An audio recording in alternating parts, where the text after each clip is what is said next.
Helio wins and asks for a cup ride. All that and more coming up next.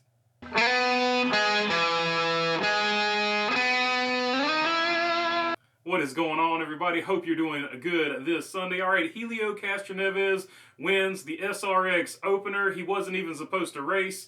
He just kind of showed up day of and had a ride or whatever, weekend of, and had a ride, and he shows up and he steals the show. He wins the race.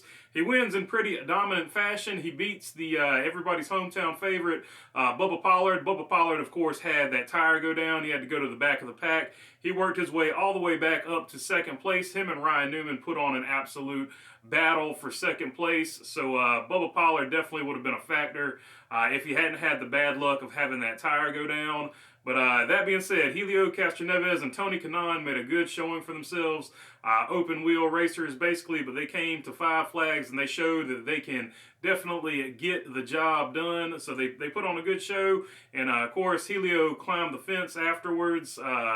And in his post-race Victory Lane interview, or front stretch Victory Lane, I guess is the new interview format.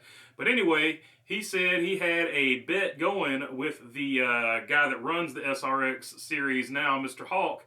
And he said Mr. Hawk promised him that if he got a win here, then he would find him sponsorship for a cup ride or a seat in a cup ride. So that will lead to some other speculation. So might as well get into that right now. Of course, that speculation immediately led to one team, the Project 91. Now, Justin Marks has said Project 91 is only going to run one race this season, and that is with Kimi Räikkönen at Watkins Glen. However, if they could find some funding, I think it is highly possible that they could get Helio Castroneves in that car, if not this year, at some point next season. That would be the most logical and obvious fit. Of course, the other team would be Stewart-Haas. They might put him in that Rick Ware car. But either way, I think that they will make good on this promise to Helio Castroneves. And I think Helio Castroneves will probably be the next international guy that we see racing in NASCAR. So, and I think it's going to be exciting. He has shown that he can win in SRX. He has shown that he can win in the in Indy cars. He's got a couple, more than a couple, Indy 500 wins. I don't know off the top of my head, but I know he's got a bunch of them. So he is looking for a crown jewel, and I don't want to see him race this year, to be honest with you. The race that I want to see him race in is the Daytona 500. I want to see that storyline of Helio Castroneves going for a Daytona 500 next year with either Trackhouse or the extra car from Stewart-Haas that they put in Rick Ware Racing from time to time for Ryan Preece. I think that would be the best situation for him to get him a win or give him a chance at winning or whatever. You know, Daytona plate track, restrictor plate track. They don't use restrictor plates anymore, but you know what I'm saying. Super speedway. I think that would be his absolute best bet, and I am here for it, and I am ready to see it.